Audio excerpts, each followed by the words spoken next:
Hello everyone, my name is Anirudh from Adarsh senior secondary school Khai Shergarh. तो हमारी class 6th की science का चैप्टर 3 चल रहा है, फाइबर टू फैब्रिक। आज का जो हमारा टॉपिक है वो है yarn to fabric. Let's start. Yarn to fabric it means कि फाइबर से यार्न प्रिपेयर किए जाते हैं, यानी कि फाइबर जो होता है, रेशा जो होता है, उससे यार्न तैयार किया जाता है, यानी कि एक तरह का मोटा धागा। और फिर उस यार्न से फैब्रिक तैयार किया जाता है, यानी कि कपड़ा। तो ये प्रोसेस कैसे होती है समझ लेते हैं इसको। Fabrics are made from yarn by many ways. तो फैब्रिक जो है वो कई तरीके से तैयार किया जाता है यार्न से। But the two main processes are weaving and knitting. तो दो तरीके से कपड़ा बनाया जा सकता है यार्न से। तो फर्स्ट प्रोसेस है वीविंग और सेकंड है नीटिंग। दोनों को ही बुनाई कहते हैं, बुनाई करना। तो वीविंग का मतलब भी बुनाई करना होता है और नीटिंग का मतलब भी बुनाई करना होता है, यानी कि कपड़े को बुनना। लेकिन दोनों में जो चेंज है वो हम दोनों को पढ़ने के बाद आपको समझ में आ जाएगा कि दोनों के अंदर क्या डिफरेंस है। तो फर्स्ट हम पढ़ रहे हैं वीविंग, यानी कि बुनाई करना। The process of arranging two sets of yarn together at the right angle to each other to make fabric is called weaving. यानी कि इसमें क्या होता है कि जो यार्न लिया जाता है उसके दो सेट होते हैं, यानी कि दो धागे एक साथ चलते हैं और दोनों जो धागे होते हैं वो एक दूसरे के राइट एंगल पे होते हैं, यानी कि 90 डिग्री के एंगल पे होते हैं। तो इसको डायग्रामेटिकली हम पहले समझ लेते हैं, जैसे कि आपको डायग्राम के अंदर दिखाई दे रहा है। तो एक जो धागा है वो इस तरह से इसके अंदर, और दूसरा जो है वो इस तरह से है। तो दोनों धागे जो है वो एक दूसरे के क्या हैं, राइट एंगल पे हैं। The process of weaving can be illustrated bye weaving with the help of paper strips. यानी कि इसको समझाया जा सकता है कागज़ की जो पट्टियाँ होती हैं, ठीक है, पतले जो कागज़ होते हैं उनकी पट्टियाँ काट कर उसको उसके द्वारा इस प्रोसेस को समझा जा सकता है। Weaving can be done on handlooms और पावर लूम्स। ये जो बुनाई का काम है ये हाथों के द्वारा भी किया जाता है, यानी कि जो हथकरघा होते हैं, यानी कि हाथों से चलने वाली जो मशीन होती है। और सेकंड जो है वो है पावर लूम्स, यानी कि जो मशीनें जो होती हैं, जो ऑटोमेटिक होती हैं या जो इलेक्ट्रिसिटी के द्वारा चलती हैं, तो उनके द्वारा भी ये बुनाई का काम किया जाता है। तो ये दो तरह के लूम्स में किया जाता है, एक तो हैंड लूम्स हो गए, एक पावर लूम्स हो गए, यानी कि एक तो हाथ से चलने वाली मशीनें हो गई और एक वो जो बिजली की सहायता से चलती हैं। In the looms the yarn is placed length wise on the frames called warp. तो जो लूम्स हैं, यानी कि जो इन लूम्स के अंदर जो धागा होता है वो लेंथ वाइज सेट किया जाता है, यानी कि एक तरफ ये लेंथ वाइज होता है, यानी कि लंबाई से धागे को अरेंज कर दिया जाता है, लगा दिया जाता है। और ये जो धागा लगता है इसको वार्प कहते हैं। वार्प मीन्स कि जो ताना, जिसको हम बोलते हैं कि ताना बुना जाता है धागे का। Another yarn is attach to the shuttle of the machine. और दूसरा जो धागा होता है वो शटल पे लगता है, यानी कि एक प्रकार की घिरनी होती है, यानी कि एक प्रकार की घूमने वाली कोई जो इंस्ट्रूमेंट होता है वो लगा होता है, जिसको शटल कहा जाता है। तो उस पर ये धागा लगा होता है। The shuttle carries the yarn back and fourth across the yarn placed length wise in the warp. यानी कि ये जो धागा है ये इसके अंदर आगे और पीछे करने का काम शटल का होता है। The shuttle yarn is called weft. ये जो शटल के अंदर जो धागा लगा होता है इसको वेफ्ट कहा जाता है। The cloths woven on the looms is then bleached, dyed and given a finish. तो इस तरह से जो धागा बनता है, इस तरह से जो कपड़ा तैयार किया जाता है पावर लूम्स या हैंडलूम्स के अंदर, तो उसको फिर बाद में कपड़ा तैयार होने के बाद उसको ब्लीच किया जाता है, यानी कि उसके अंदर जो भी एक्स्ट्रा कलर्स हैं उनको निकाला जाता है, कपड़े को वाइट किया जाता है, फिर उसको अच्छे कलर के अंदर डाई किया जाता है और इस तरह से जो कपड़ा है वो तैयार हो जाता है। तो यहाँ पे आप देखेंगे कि एक जो धागा है वो फिक्स होता है, यानी कि जो लेंथ वाइज धागा होता है इस तरह से वो फिक्स होता है, जिसको वार्प कहा जाता है। और दूसरा जो धागा है वो इसके अंदर बीच में ऐसे चलता रहता है, आगे और पीछे, तो वो इसके अंदर फिक्स होता रहता है। क्लियर। तो इस तरह से ये कपड़ा तैयार होता है। Cotton is used to make dresses, clothes, bedsheet etcetera. तो जो सूती है, जो सूत होता है या सूती जो वस्त्र होते हैं उनका इस्तेमाल ड्रेस बनाने के लिए, कपड़े बनाने के लिए और बेडशीट, यानी कि जो बेड की चादरें होती हैं उनको बनाने के लिए इसका इस्तेमाल किया जाता है। It is also used as a filler in the pillow, quilts and mattresses.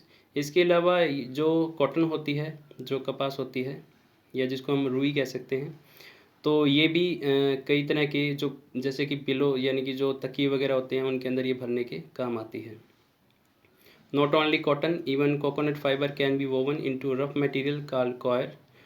तो कॉटन ही नहीं है, इसके अलावा जो नारियल के ऊपर का जो नारियल आपने देखा ही होगा, नारियल के ऊपर बहुत सारे हेयर लाइक स्ट्रक्चर होते हैं, यानी कि बालों जैसी आकृति वाली कुछ संरचनाएं होती हैं, तो उनका इस्तेमाल भी कई तरह के मटेरियल को बनाने में किया जाता है।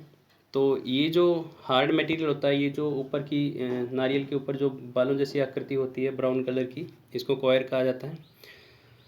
Coir is too rough to be made into garments. तो जो कॉयर होता है वो काफ़ी ज़्यादा हार्ड होता है, मजबूत होता है, सख्त होता है, ठीक है। तो इससे जो गारमेंट्स तैयार किए जाते हैं वो थोड़े ज़्यादा सख्त होते हैं। It is mostly use to make doormats, carpets, ropes and other flooring materials. तो इसका इस्तेमाल ज़्यादातर जो डोरमेट्स होते हैं उनको बनाने में, या फिर जो कारपेट्स होते हैं, रॉप्स यानी कि रस्सियाँ वगैरह बनाने में, या फ्लोरिंग मटेरियल के लिए इसका इस्तेमाल किया जाता है। Hemp is another plant fibre use to make ropes, clothes, carpets और paper. It is obtain from the stem of hemp plant.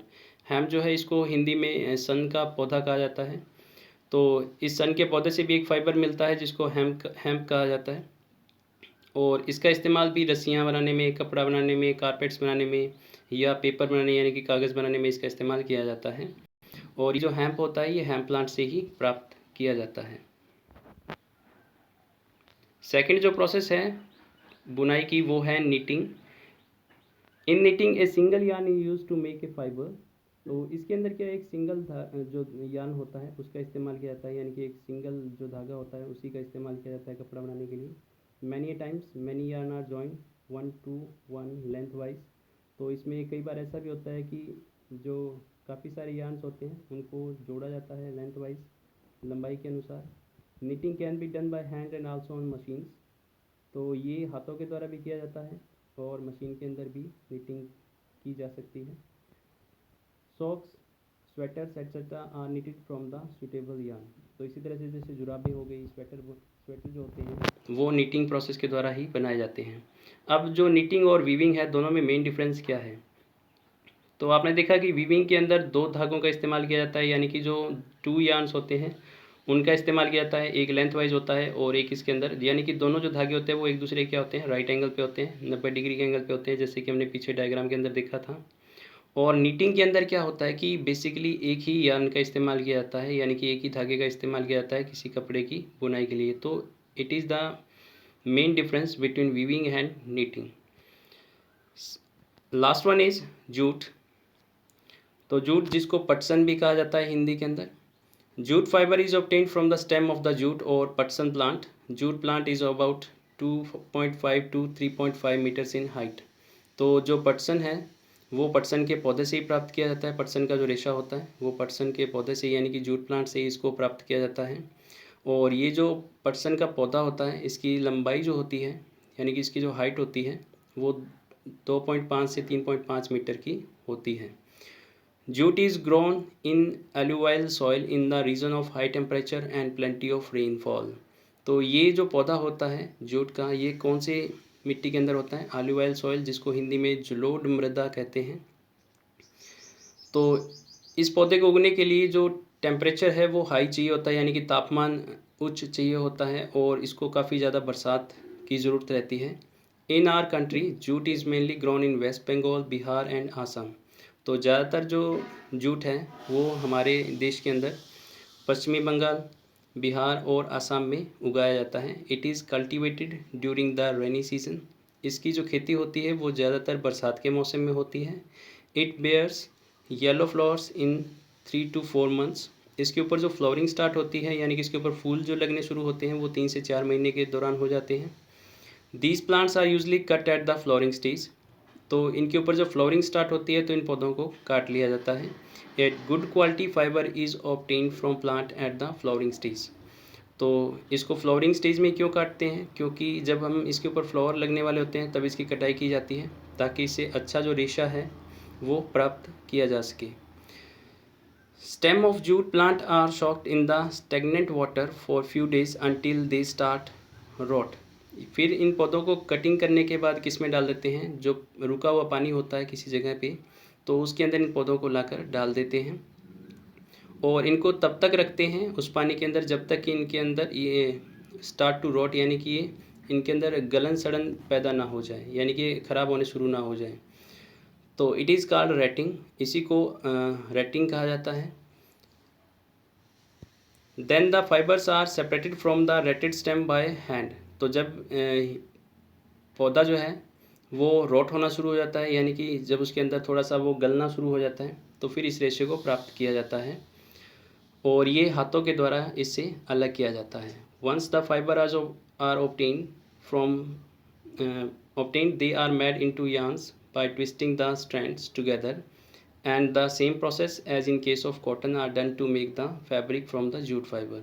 और फिर इस रेशे को प्राप्त करने के बाद इसको ट्विस्ट किया जाता है, यानी कि इसको मोड़ा जाता है और इससे जो धागे हैं वो तैयार किए जाते हैं और फिर इससे जो फैब्रिक है वो तैयार किया जाता है। Jute fibres are pale yellow in colour, इसका जो कलर होता है वो हल्का पीले रंग का होता है। एंड 2 to 3 मीटर लॉन्ग, और ये जो रेशा होता है ये 2 से 3 मीटर लंबा होता है। They have silky texture and are very strong, ये जो हैं ये दिखने में रेशमी होते हैं, रेशम जैसे दिखाई देते हैं। एंड और ये बहुत ही ज़्यादा मजबूत रेशा होता है। Now it is some fine quality jute is obtain to make dress material. आजकल क्या है कि बहुत अच्छे जो पटसन का जो रेशा होता है अच्छी क्वालिटी का, तो उससे कपड़े भी तैयार किए जाते हैं। Jute is use to make carpet, sacks, bags, ropes, mats, wall hanging etcetera. तो इससे क्या है कि काफ़ी तरह के जो आइटम्स हैं वो तैयार किए जाते हैं, जैसे कि कपड़े हो गए या फिर जो थैले हो गए या फिर जो बैग हैं और रस्सियाँ। तो इस तरह का जो मटेरियल है वो इससे तैयार किया जाता है। Next and last topic of this chapter is history of clothing material. तो यानी कि कपड़ा बनने की जो प्रोसेस है वो कैसे शुरू हुई, तो उसका इतिहास क्या है वो हम पढ़ लेते हैं। In ancient Egypt, flax and cotton plants are cultivated near the river Nile and were used to for making fabrics। तो इजिप्ट के टाइम में क्या था कि जो दो तरह का रेशा इस्तेमाल किया जाता था कपड़ा बनाने के लिए, तो वो थे फ्लैक्स यानी कि जिसको सन का पौधा कहा जाता है, और जो कॉटन प्लांट है यानी कि जो कपास का पौधा होता है, इन्हीं की खेती की जाती थी नील नदी के किनारे पे, ताकि इनसे कपड़ा तैयार किया जा सके। At the beginning of civilization, people used bark, leaves and animal furs to cover themselves। तो जैसे ही सभ्यताएं शुरू हुई, जैसे कि आपने सभ्यताओं के बारे में आगे अपनी क्लासेस के अंदर आप पढ़ेंगे, हिंदू घाटी सभ्यता है या फिर जो हड़प्पा संस्कृति है उसके बारे में पढ़ेंगे। तो जब सिविलाइजेशन शुरू हुआ यानी कि जब संस्कृतियाँ शुरू हुई, तो उसके बाद लोगों ने जो पेड़ की छाल होती है या जो पत्ते होते हैं या एनिमल्स के फर यानी कि उनके जो बाल होते हैं, इनसे अपने शरीर को ढकना शुरू कर दिया। As people settle down and started farming, जैसे ही लोग एक जगह पे रहना यानी कि जब उन्होंने आवास बनाने शुरू किए सभ्यताओं के अंदर, तो फिर उन्होंने खेती भी शुरू की। They learn to weave vines and animals fleece to make fabrics. तो उसके बाद उन्होंने क्या किया कि जो लताएं होती हैं यानी कि जो बेल होती है उनसे कपड़े बनना शुरू किया, और जो फ्लीश होता है यानी कि जो पशुओं के बाल होते हैं, ठीक है, यानी कि जो ऊन जैसे बाल होते हैं उनसे कपड़े तैयार करने शुरू किए। In the next stage of civilisation, flax and cotton were woven into garments. तो शुरुआती सभ्यताओं के अंदर क्या था कि जो फ्लैक्स और कॉटन है इनसे कपड़े बुने जाते थे, यानी कि जो सन का पौधा है इससे प्राप्त रेशा और जो कपास है उससे प्राप्त रेशे से कपड़ा तैयार किया जाता था। In those times, people just wrapped the fabric to cover themselves। तो उस समय में क्या था कि सिर्फ जो लोग थे वो कपड़े का इस्तेमाल अपने शरीर को ढकने के लिए करते थे, यानी कि कपड़े की स्टिचिंग नहीं करते थे, कपड़े की सिलाई नहीं करते थे। Even today in older cultures like India, people still wear unstitched garments like turbans, saris and dhotis. तो भारत के अंदर आज भी आपको अनस्टिच कपड़े लोगों के पहने हुए दिखाई दे जाएंगे, यानी कि आज भी इंडिया के अंदर, भारत के अंदर लोग बिना सिलाई किए हुए कपड़े पहनते हैं, जैसे कि जो टर्बन्स है यानी कि जो पगड़ी होती है, साड़ी हो गई या फिर जो धोती होती है। It was only after the invention of the sewing needle that people started stitching their garments. तो जैसे ही सिलाई की जो सुई है उसका आविष्कार हुआ या सिलाई मशीन का आविष्कार हुआ, तो उसके बाद लोगों ने कपड़े स्टिच करने शुरू कर दिए, यानी कि कपड़ों को सील के पहनना शुरू कर दिया। From the ancient time to present day, method of textile and production have continuously evolved, and the choice of textile has been influenced by the factors such as climate, occupation, culture, tradition and daily needs. तो पुराने समय से लेके अब तक के जो समय में है कि जो कपड़े हैं उनका काफ़ी ज़्यादा प्रोडक्शन भी बढ़ा है, ठीक है। उसकी जो टेक्सटाइल का जो क्वालिटी है वो भी बढ़ा, उसमें भी काफ़ी ज़्यादा सुधार हुआ है। तो कहने का मतलब कि पुराने समय से अब तक के समय में जो कपड़े हैं उनके अंदर काफ़ी ज़्यादा सुधार हुआ है, उनकी क्वालिटी के अंदर काफ़ी ज़्यादा सुधार हुआ है, और इसके अलावा लोगों ने काफ़ी ज़्यादा जो कपड़े पहनने का जो तरीका है वो बदल लिया है।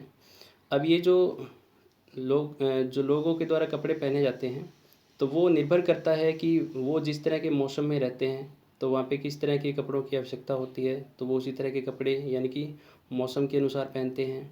ऑक्यूपेशन की कोई व्यक्ति किस तरह का कार्य कर रहा है तो उसके अनुसार कपड़े पहनते हैं।